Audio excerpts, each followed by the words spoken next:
नमस्कार छात्रों, स्वागत है आपका BLS इंटरनेशनल स्कूल के ई लर्निंग प्रोग्राम में। मैं हूं आपका हिंदी शिक्षक दिलीप कुमार। तो छात्रों, आज मैं आपको पढ़ाने जा रहा हूं संधि। और संधि में आपको पहले भी हालांकि पढ़ा चुका हूं, वीडियो भी आपको भेज चुका हूं, लेकिन आज मैं आपको बताऊंगा संधि की शॉर्ट ट्रिक, जिसके माध्यम से आप नैनो सेकंड में संधि का प्रकार पहचान सकते हैं। आप बता सकते हैं कौन सी संधि है नैनो सेकंड में। 1 सेकंड से भी कम समय लगेगा आपको संधि को पहचानने में। बस आपको सिर्फ इतना करना है, ये वीडियो बहुत गौर से देखना है आपको, और इस वीडियो पर ध्यान आपको देना है बहुत ही अच्छी तरीके से। ठीक है, तो आइए शुरू करते हैं। सबसे पहले मैं आपको बता दूं कि संधि कहते किसे हैं, शॉर्ट में बताऊंगा, बाकी चीजें जो महत्वपूर्ण है उनको थोड़ा सा विस्तार से बताऊंगा। संधि 2 शब्दों का जब मेल किया जाता है, उनमें जो विकार उत्पन्न होता है उसे हम संधि कहते हैं। तो उदाहरण के लिए जैसे मान लीजिए हमें लिखना हो गज प्लस आनन, गज प्लस आनन, तो ये बनता है गजानन। तो गजानन, इसमें अ प्लस आ का मेल हुआ, अ प्लस आ का इसमें मेल हुआ, इसी को हम संधि कहते हैं। इसी मेल को हम संधि कहते हैं। संधि में खास बात ये होती है कि जब भी हम संधि को तोड़ते हैं, यानी कि उसका जब भी हम विच्छेद करते हैं, तो 2 जो शब्द निकलते हैं उन दोनों का ही सार्थक अर्थ निकलता है। जबकि उपसर्ग प्रत्यय में भी हम शब्दों को तोड़ते थे, हालांकि उनमें से मूल शब्द को हटा के जो दूसरा उपसर्ग या प्रत्यय का अंश था वो सार्थक नहीं होता था, उनका स्वतंत्र रूप से प्रयोग नहीं किया जा सकता था। संधि और उपसर्ग प्रत्यय में यही महत्वपूर्ण अंतर है। तो संधि आप समझ ही चुके होंगे कैसे कहते हैं। आपको बताता हूं संधि के प्रकार। संधि 3 प्रकार की होती है: स्वर संधि, व्यंजन संधि, विसर्ग संधि। स्वर संधि उसे कहते हैं जब संधि 2 स्वर आपस में मिलते हैं तो स्वर संधि होती है। अगर स्वर और व्यंजन मिलते हैं तो व्यंजन संधि होती है, और विसर्ग के साथ में चाहे स्वर मिले या व्यंजन, उसे विसर्ग संधि कहते हैं। एग्जाम्पल देख के आपको बताता हूं, ज्यादा अच्छे तरीके से समझ में आएगा। 2 शब्दों के मेल को संधि कहते हैं, आप जानते हैं। तो इन दोनों शब्दों में क्या होता है कि पहले शब्द का अंतिम वर्ण निकाला जाता है, दूसरे शब्द का प्रथम वर्ण निकाला जाता है, तब मिलाप किया जाता है। तो आप देख रहे हैं कि दोनों ही तरफ स्वर निकल कर आए हैं। अगर होता जगत कोई और हम उदाहरण अगर लेते हैं, जैसे मान लीजिए कि मैंने उदाहरण लिया है जगत प्लस ईश। यहाँ हम देख रहे हैं कि ता हलंत युक्त है, तो हलंत युक्त ता नीचे लिया जाएगा, और यहाँ ई है। तो एक तरफ स्वर है और दूसरी तरफ व्यंजन। ठीक है, तो जहाँ एक तरफ स्वर एक तरफ व्यंजन हो तो उसे हम कहेंगे क्या? व्यंजन संधि। अगर दोनों तरफ व्यंजन होते तब भी व्यंजन संधि होती। अगर कहीं व्यंजन आ गया तो वो व्यंजन संधि कहलाती है। स्वर के साथ व्यंजन आए या दोनों तरफ व्यंजन आए वो व्यंजन संधि कहलाएगी। विसर्ग संधि में क्या होता है कि एक तरफ होता है विसर्ग और दूसरी तरफ चाहे स्वर हो या व्यंजन हो, डजंट मैटर, वो व्यंजन संधि कहलाती है। जैसे कि नमः प्लस ते इज इक्वल टू नमस्ते। तो इसमें हमने क्या देखा कि एक तरफ आ रहा है व्यंजन और एक तरफ है विसर्ग। अब जहां भी विसर्ग आ जाएगा तो वो विसर्ग संधि कहलाएगी। ठीक है, तो आप संधि का जब विच्छेद करेंगे, किसी भी शब्द, कोई शब्द आपको मिला कि संधि का विच्छेद करके भेद बताइए, तो उस शब्द को आप बीच से तोड़ेंगे। शब्द को बीच में से तोड़ें या स्टार्टिंग से अंत से। एक बात ध्यान रखिए, जब भी शब्द को तोड़ेंगे तो दोनों का सार्थक शब्द अर्थ निकलेगा।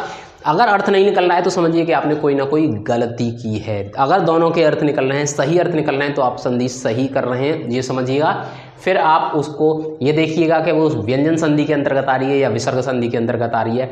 अगर व्यंजन आ रही है तो व्यंजन, विसर्ग आ रही है तो विसर्ग। अगर वो स्वर संधि के अंतर्गत आ रही है तो स्वर में भी 5 संधियां होती हैं। मैं आज आपको बताऊंगा कि स्वर की 5 संधियों को हम कैसे पहचानते हैं। बिना संधि को विच्छेद किए हुए भी आप स्वर संधि के भेद पहचान सकते हैं। बताता हूं वो कैसे। देखिए, 2 ट्रिक आपको बताऊंगा। सबसे पहले शॉर्ट ट्रिक, जो बहुत छोटी ट्रिक है, आप नैनो सेकंड में देखते ही पहचानेंगे कौन सी स्वर संधि है। सबसे पहले वो सुनिए। तो आइए शुरुआत करते हैं। सबसे पहले स्वर संधि के प्रकार। स्वर संधि 5 प्रकार की होती है। कौन कौन सी है? दीर्घ संधि, गुण संधि, वृद्धि संधि, यड़ संधि और आयादि संधि। इन 5 का नाम याद करने के लिए हम क्या करेंगे? 5 को एक शब्द बना देंगे। क्या? दीर्घ, गुण, वृद्धि, यड़, आयादि। इस शब्द को आपको याद करना होगा। क्या? दीर्घ, गुण, वृद्धि, यड़, आयादि। इसको आप नोट कर लेंगे और याद करेंगे। दीर्घ, गुण, वृद्धि, यड़, आयादि, ये हो गई 5 प्रकार की संधियां। आप पहचानेंगे कैसे, ये भी आपको बता देता हूं। सबसे पहले बात करेंगे दीर्घ संधि की। दीर्घ संधि में क्या होता है कि अगर कोई भी शब्द आपके सामने ऐसा आए जिसके मध्य में बड़ा आ नजर आ रहा हो, बड़ी ई की मात्रा नजर आ रही हो या बड़े ऊ की मात्रा नजर आ रही हो, तो आप बिना उसको विच्छेद किए हुए नैनो सेकंड में आप बता दीजिए कि ये दीर्घ संधि है। जैसे कि मान लीजिए कि आपको कोई शब्द दिया दशानन, आप इसमें देख रहे हैं कि बड़ा आ लग रहा है तो दीर्घ संधि, फौरन बताइए दीर्घ संधि। अगर बड़ी ई अगर शब्द के मध्य में नजर आ गई, नदीश बड़ी ई नजर आ रही है, बिना देरी के कह दीजिए कि ये दीर्घ संधि है। अगर लिखा हुआ है वधूर्जा, यहाँ पे बड़ा ऊ नजर आ रहा है, अगर मध्य में बड़ा ऊ नजर आए तो आंख बंद करके तुरंत बता दीजिए कि ये है दीर्घ संधि। देखिए बड़ा आ, बड़ी ई या बड़ा ऊ अगर कहीं मात्रा के रूप में प्रयोग हो रहा है शब्द के बीच में तो वो दीर्घ संधि ही होती है। अन्य उदाहरण भी आप देख लेंगे, चाहे वो गजानन हो या वो हो विद्यालय हो, कुछ भी हो, जहां भी आपको ऐसा लगे कि बड़ा आ, बड़ी ई और बड़ा ऊ मात्रा के रूप में प्रयोग हो रहा है तो वो दीर्घ संधि ही कहलाती है। आगे बढ़ते हैं। तो अगली है गुण संधि। गुण संधि के लक्षण क्या हैं? गुण संधि अगर किसी भी शब्द के बीच में अगर आपको एक मात्रा दिखाई दे, ऐसी सिंगल मात्रा, जैसे ये छत है इसके ऊपर ये सिंगल मात्रा लगी हुई, सिंगल मात्रा छोटी ए की हो या छोटे ओ की हो, छोटी ए की हो या छोटे ओ की हो, गौर से सुनिए मैं क्या कह रहा हूँ, मात्रा छोटी ए की हो या छोटे ओ की हो, अगर बीच में कहीं नजर आती है तो आप बिना सोचे लिख देंगे कि ये गुण संधि है। एग्जाम्पल देता हूँ आपको, जैसे लिखा हुआ है राकेश, राकेश में छोटी ए की मात्रा नजर आ रही है, यह है गुण संधि। अगर कहीं लिखा हुआ है लोकोक्ति यानी कि छोटा ओ अगर आपको दिखाई दे रहा है तो आप बिना सोचे कह देंगे ये है गुण संधि। एक बात और ध्यान रहे, जब भी हम संधि के इन मात्राओं को देखते हैं तो हम बीच का शब्द देखते हैं।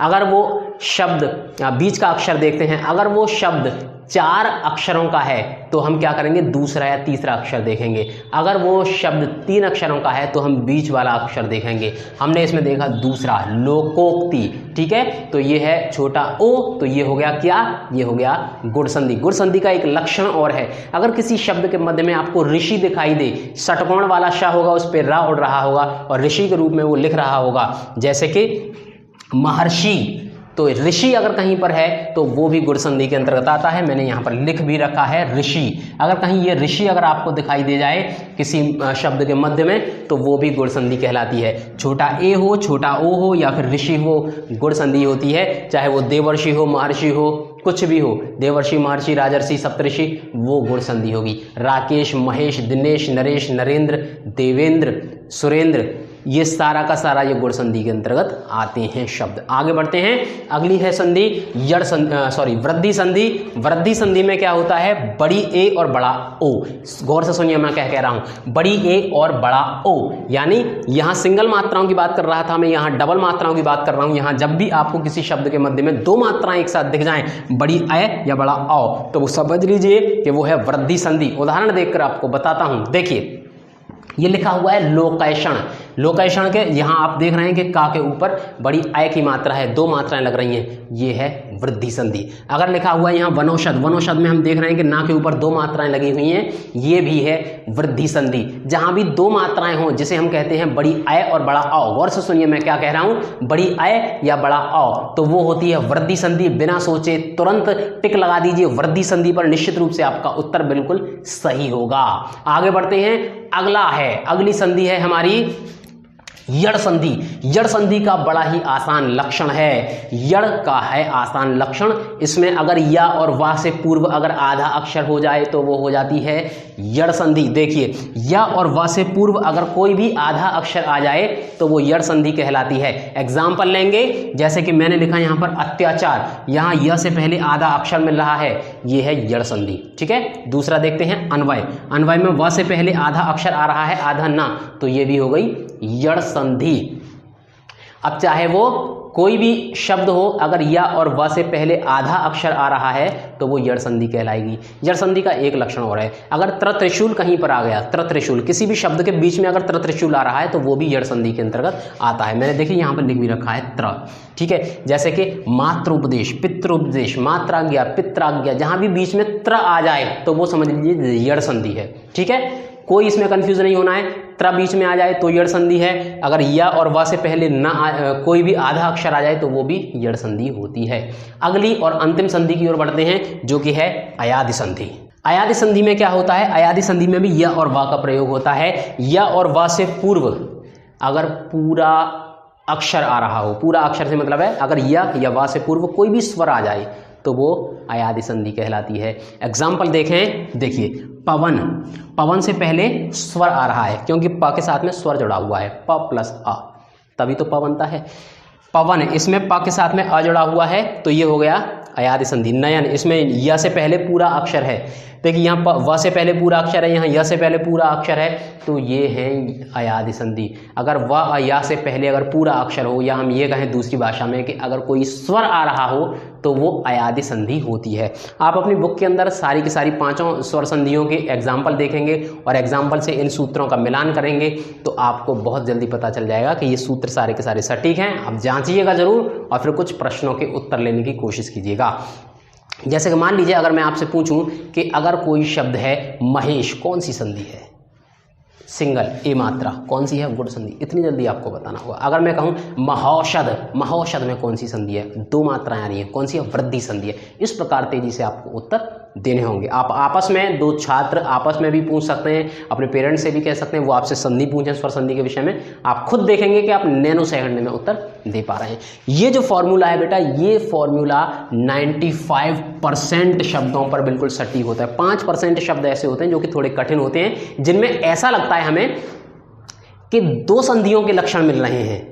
ऐसा हो सकता है कुछ शब्द ऐसे मिले कि अरे सर ने तो बताया था य और वा से पहले अगर कोई याद अक्षर आ जाए तो वो यड़ संधि होती है, लेकिन यहाँ तो संधि बन रही है दूसरी, क्योंकि यहाँ पर ओ भी आ रहा है। ठीक है, जैसे कोई शब्द है अन्वेषण, ठीक है, अन्वेषण, देखिए लिख के बता रहा हूँ आपको, कोई शब्द है अन्वेषण। अगर आप कहें कि आप इसमें अन्वेषण में आप क्या देखें, व से पहले ना भी आ रहा है, यड़ संधि भी है, ए भी आ रहा है, तो ये गुण संधि भी है, तो ये कौन सी संधि है? इसके लिए मैं आपको बता रहा हूं दूसरी ट्रिक। आपको देखिए क्या करना होगा, आपको इसको संधि को बीच में से तोड़ना है। अनु प्लस एषण, अनु प्लस एषण, अन्वेषण, अनु प्लस एषण। अब उ प्लस ए, उ प्लस ए कौन सी संधि होती है? ऐसे भी संधि तोड़कर आपको देखनी पड़ सकती है कि कौन सी संधि है। अब उसके लिए मैं आपको एक ट्रिक दे रहा हूं कि कैसे याद रहेगा उ प्लस ए बराबर क्या है। देखिए उसके लिए आपको क्या करना है, जो स्वर है ना हमारे, छोटा आ से लेकर बड़ी औरत तक का, ये सारे के सारे स्वर आपको 3 कॉलम में डिवाइड करने हैं। छोटा आ बड़ा आ कॉलम ए, छोटी ई बड़ी ई, छोटा ऊ बड़ा ऊ, रे ऋषि कॉलम बी में, और छोटी ए बड़ी ए, छोटा ओ बड़ा औ कॉलम सी में। तो इनको हम कहेंगे ए, इनको कहेंगे बी और इनको कहेंगे सी। ठीक है, अब मेरी बात को गौर से सुनिए। फॉर्मूला नंबर 2, दीर्घ संधि तो बड़ी आसान है। दीर्घ संधि में आ मिलके आ हो जाता है, ई मिलके ई हो जाती है, और ऊ मिलके ऊ हो जाता है। यानी कि आ ई ऊ अगर बड़ा हो रहा है तो वो दीर्घ संधि है। देखिए दीर्घ संधि में क्या होता है, आ ई ऊ से मिले तो बड़ा आ बड़ी ई बड़ा ऊ हो जाते हैं। तो इसमें कोई प्रॉब्लम नहीं है, ये सरल है।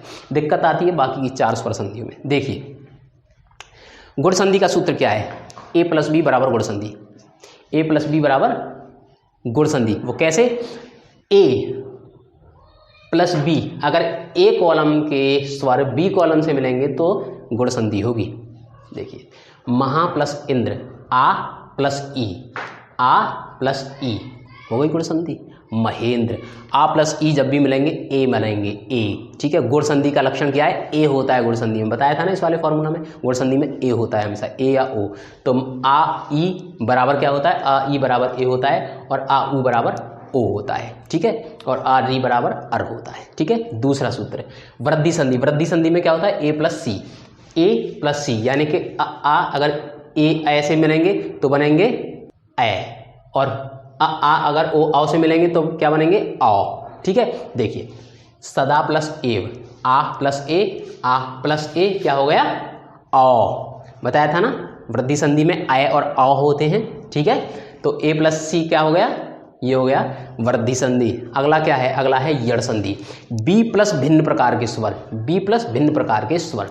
बी वाले स्वर अगर अपने से भिन्न प्रकार के स्वर में मिलते हैं, बी वाले ई उ अगर किसी भिन्न स्वर से मिलते हैं तो क्या हो जाएंगे, अय और अव, अय और अव। अगर ई किसी भिन्न से मिलेगा तो अय बनेगा, और अगर उ किसी भिन्न से मिलेगा तो वो अव हो जाएगा। एग्जाम्पल देखिए, अधि प्लस आदेश, यानी कि ई जो है भिन्न स्वर से मिला, ई भिन्न स्वर से मिलेगा तो बनेगा अय, और अगर उ भिन्न स्वर से मिलता ना तो हो जाता वो अव। ठीक है, जैसे कि अनु प्लस अय, उ कैसे मिला, आ से मिला भिन्न स्वर से, तो क्या हो गया, अव, अन्वय हो गया वो उसका। ठीक है, अगला देखते हैं, अगला है अयादि संधि। अयादि संधि में सी प्लस भिन्न स्वर। अयादि संधि में क्या होता है, सी वाले अगर स्वर किसी भिन्न स्वर से मिलते हैं, यानी ये वाले अगर किसी भिन्न स्वर से मिलते हैं तो क्या होगा, अगर ए आय भिन्न स्वर से मिलेगा तो होगा आय, बड़ा आ, आय। और ओ भिन्न स्वर से मिलेगा तो होगा आव, आव। ठीक है, जैसे आय अव थे ऐसी आय आव। ठीक है, गौर से सुनिएगा मेरे उच्चारण को। ठीक है, उदाहरण के लिए देखिए अयादि संधि के उदाहरण, गए प्लस अक यानी कि आय आ हो रहा है, आय किससे मिला है, भिन्न स्वर से, तो क्या होगा, आय बनेगा, आय। इसमें आय का स्वर, वो सॉरी आय का स्वर होता है आय, गायक। जहां भी आपको आय का स्वर सुनाई देना किसी भी शब्द में, आय का स्वर, आय या आव, तो वो बेटा अयादि संधि होता है, अयादि। अगर किसी भी शब्द में आपको आय या अव का स्वर सुनाई दे तो वो होता है यड़ संधि। ओके, ठीक है, तो ये शॉर्ट ट्रिक थी। इस वीडियो को बेटा अगर आपको एक बार में समझ में ना आए तो दूसरी बार में देखिए, तीसरी बार में देखिए, आपको समझ में आ जाएगी। और जैसे ही आपको ये समझ में आ जाएगी तो आपको बहुत ही जल्दी, यानी कि आप नैनो सेकंड में संधि को पहचान सकेंगे। ठीक है, अगर आपका कोई सवाल हो, कोई शंका हो, कोई भी समस्या हो तो आप मुझे कॉल कर सकते हैं, मुझे व्हाट्सएप से प्रश्न कर सकते हैं। इस वीडियो को गौर से देखें और सफलता पाएं। खास तौर से आपको एक बात बता दूं, ये वीडियो मैंने IAS और PCS के एग्जाम के लिए बनाई थी पिछली बार। IAS और PCS के जो एग्जाम होते हैं वहां पर टाइम की लिमिटेशन होती है, 30 सेकंड में एक प्रश्न का उत्तर देना होता है और इतनी देर में प्रश्न को पढ़ के ऑप्शन पढ़ पाते हैं हम। तो प्रश्न को पढ़ते ही नैनो सेकंड में उत्तर निकालने के लिए इस ट्रिक का निर्माण किया गया। ये ट्रिक आपको इतनी छोटी सी क्लास में दी जा रही है, आपको बड़ी से बड़ी क्लास तक ये काम आएगी, इसलिए याद रखिएगा। इसका स्क्रीनशॉट खींच के रख लीजिएगा। इस बोर्ड का, मैं अलग हट जाता हूँ, इस बोर्ड का स्क्रीनशॉट खींच के रख लीजिए ताकि ये आपको हमेशा काम आए। फेयर पे इसको नोट कर लीजिएगा। ठीक है, तो आज के इस वीडियो में फिलहाल के लिए इतना ही। आगे कुछ अन्य शॉर्ट ट्रिक वीडियो आपको भेजता रहूँगा। दीजिए इजाज़त, नमस्कार।